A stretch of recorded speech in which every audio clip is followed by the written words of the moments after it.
Good day everyone, I am Sunny Mantoklintad and together with Miss Yasmin Maulana, we will be discussing the instructional design, models, and methods. So first we have the intended learning outcomes.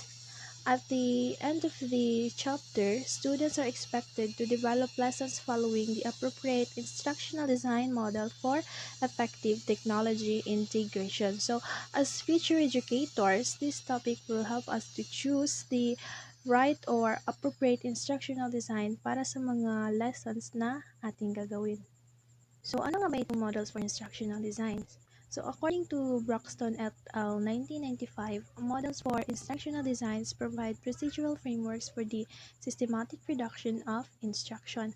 They incorporate fundamental elements of the instructional design process, including analysis of the intended audience or determining goals and objectives. So, part ito siya sa paggawa ng isang lesson plan. So, instructional design goes far beyond the mere production of lesson planning or its accompanying teaching aids. Instructional design includes the goals for student learning and the methodology for achieving such goals, all while keeping in mind how individuals best engage in their learning journey. Instructional design models give structure and meaning to an idea problem, enabling the would-be designers to negotiate their design task with a semblance conscious understanding. So, this tells us how to organize appropriate pedagogical scenarios to achieve instructional goals. Models help to visualize the problem, to break it down into discrete, manageable units. So, according naman kay Ryder 2001, a model should be judged by how it radiates the designer's intention, how well it can share a workload, and how effectively it shifts focus away from itself toward the object of the design activity. So, model should be judged daw according sa kung gaano ito siya ka-effective, kung natuturo ba natin ng maayos sa ating mga learners yung mga gusto nating ituro. Describes how combinations of instructional strategy components should be integrated to produce a course of instruction.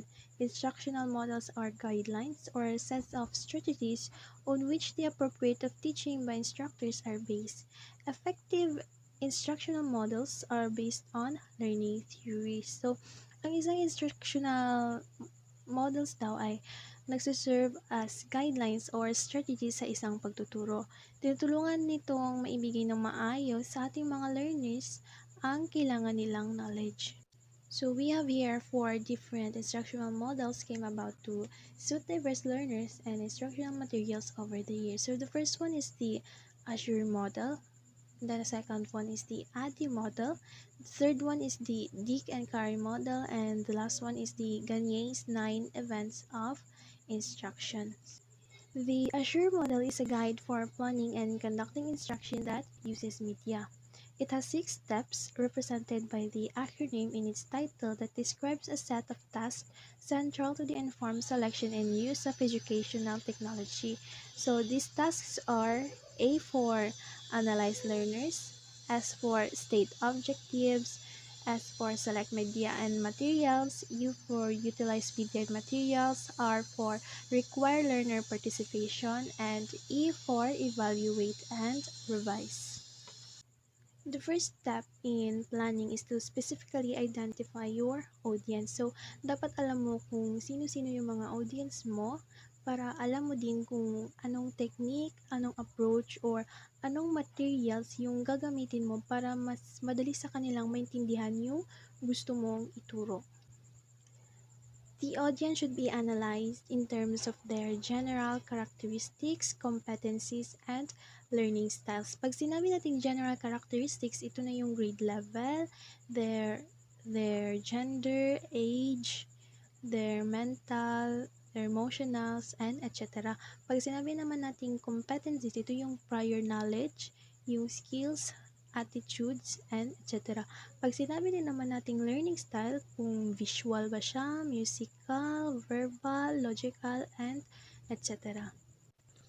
The following are some data which the teacher can use to analyze the learners. So, importanteng malaman mo ito. So, ito is the number of students. So, bakit magkaiba ang strategies ng small and big students? Kasi may mga strategies na okay naman siyang gawin sa small groups but hindi siya applicable sa big groups. So, kailangan nating malaman kung ano yung pwede nating gawin kapag small groups lang yung tuturuan natin or kung big groups. So, the first one is the collaborative strategy. Ito siya is applicable ito siya sa small group. So, ito yung activities na pwede mong ipagawa sa mga learners mo if small group.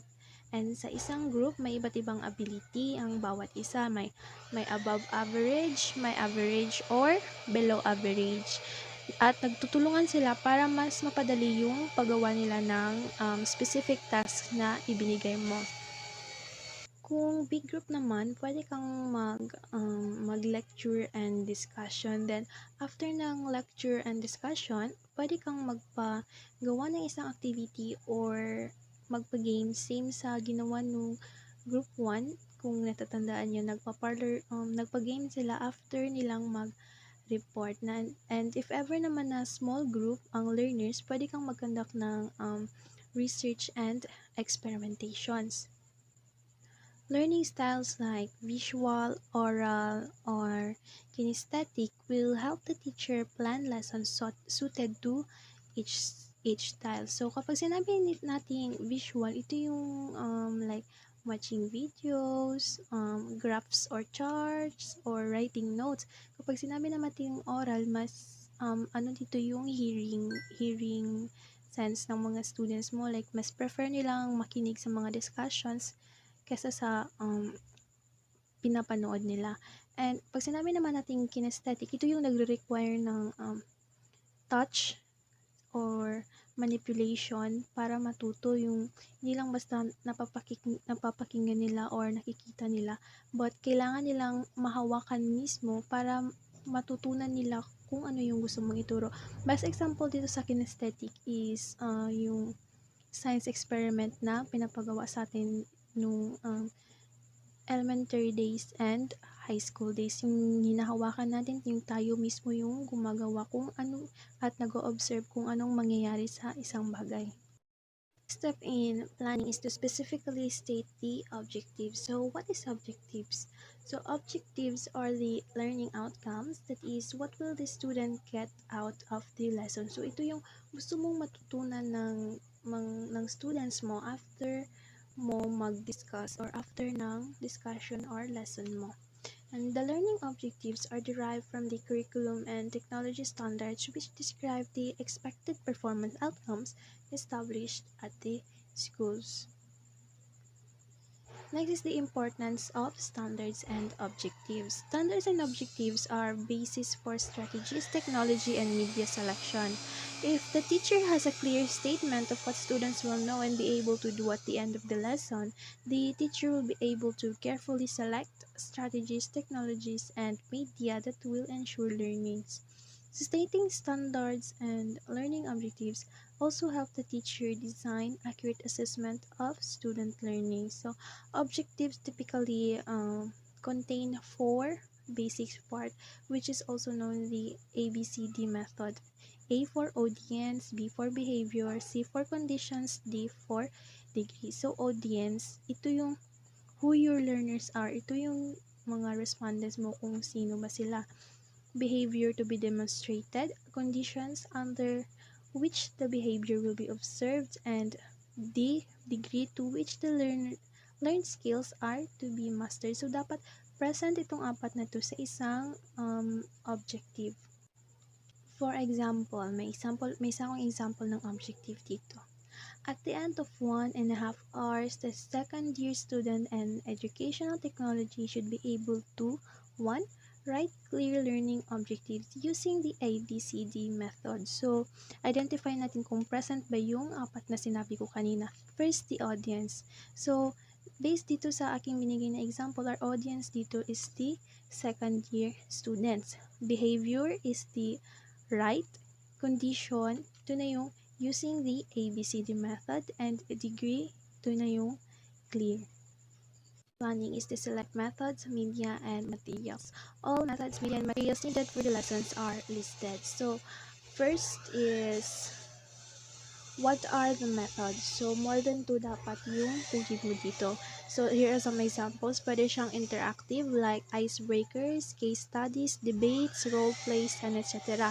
Pwede din siyang integrated where the learner brings together prior knowledge and experience to support new knowledge and experiences. Pwede naman siyang experiential, direct experience. So, for example, nito is yung field trips, yung pupunta kayo sa mga museum, sa zoo, para mag-study. And pwede namang thematic to involves choosing a specific topic to teach one or more concept. For example, is the interview transcript. Or pwede din namang collaborative, which is to enough to ensure that everyone participates. So, yung magtutulungan yung mga learners mo and pwede ring research. And the second one is what are the media, kung ano yung gagamitin mo sa pagtuturo. For example, flip charts, posters, modules, paper points, and etc. And the third one is the what are the materials. For example, sa isang textbook, ang materials doon is yung dapat nakalagay doon or ibibigay mo yung title ng book and ng kung sino yung gumawa or yung author. The fourth step in planning is to utilize media and materials. So, ito na yung paggamit sa media and materials. You must decide how media and materials and technology must be used to carry out your methods. It is important to preview the materials before using them. So, kung sakaling gagamit ka man ng electronic equipment, dapat ma-check mo muna kung may sira ba or kung okay ba siya para sa lecture mo, and kung ano man, dapat alam mo na kung paano to siya gamitin, and if ever naman na may malfunctions or may sira, dapat meron kang plan B. It is also important to practice the lesson itself before it is implemented. Next, prepare the room and make the necessary equipment and facilities ready. Learners should be prepared for the learning experience, then conduct the instructional experience. After selecting the materials, be sure to utilize them during the lessons. It is suggested here that you follow the 5 P's process, which include the following. The first P is the preview the technology, media, and materials. Give everything a thorough review. So, kailangan mong i-check ng maayos lahat ng mga gagamitin mo. The second P is prepare the technology, media, and materials. So, make sure you have everything you need and that it all works. So, kailangan mong i-check kung kumpleto na ba lahat ng mga nang gagamitin mo sa lecture mo, and kung gumagana yung lahat ng materials. Next is prepare the environment, yung place kung saan mo ikakonduct yung lecture mo. Be sure na maayos ito and hindi nakaka-affect sa mga students mo yung hindi sila madadistract. Next is prepare the learners, of course. Inform students of the learning objectives. Tell students upfront how they will be assessed. Create a need to know by telling students how they will profit from the lessons. And the fifth P is to provide the learning experience. The fifth step in planning is to require learner participation. So, students learn best when they are actively involved in the learning experience. So, mas maganda naman talaga yung na-experience mismo natin yung itinuturo ng teacher natin. Tatatak talaga yun sa isip natin. Whatever your teaching strategy, be sure to incorporate questions and answers, discussions, group work, hands-on activities, and other ways of getting students actively involved in the learning of the content. Your lesson plan should include a description of how you will require your learners to remember, understand, apply, analyze, evaluate, and create information included in the lesson. The goal here, kaya natin siya ginagawa, is for active learning to occur. So, I have here a sample activity on requiring learning participation. So, pwede natin itong ipagawa sa students natin or sa future students natin para makapag-participate naman sila sa lecture na ating gagawin. So we have here the read and tell. So itong read and tell, halimbawa may tatlong students ka. So may papabasa ka sa kanila and yung dalawa na yung second and third na nagbasa is palalabasin mo sila and maiiwan si first reader and parang ipapa-recite mo sa kanya or sasabihin mo sa kanya yung mga natatandaan niya sa pinabasa mo, and ganun din yung gawin mo kay reader number 2 and reader number 3. And finally, the last step, evaluate and revise. This stage is often overlooked, but it is the most important. So you must reflect upon the lesson, the stated objectives, the instructional strategy, the instructional materials, and the assessment. Tingnan mo kung effective ba yung pagtuturo mo and kung may kailangan ka bang baguhin sa strategies mo or sa materials mo. So in this step, you document your plans for evaluating the impacts of your lesson on student learning.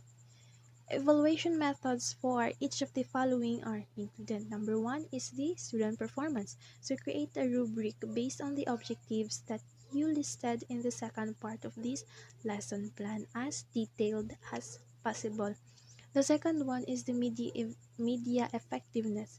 How will you evaluate the effective use of the media that you select for this lesson?